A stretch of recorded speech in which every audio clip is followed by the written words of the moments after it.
RTD headlight. Ayan. Okay. Yan o. Check natin o.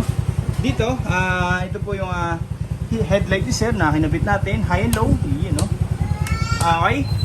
Pagka nag-low tayo, puti po yan, no? Tapos pag nag-high, yellow po. Sa mini driving, ganun din po, no? Low, white, sa high, yellow. Okay? Para terno po, no? Tapos sa passing light, sasabay po dyan yung headlight. Nakakombos po yan, no? Okay, check natin. Ayan.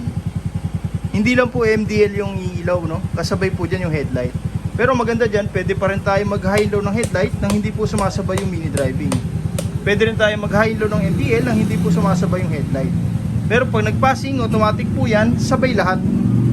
Yan po yung combo lights natin, mga sir. Para kung sakaling nag-high tayo ng headlight, makakapag-passing pa rin tayo sa mini driving. Nag-on man tayo ng MDL, makakapag-passing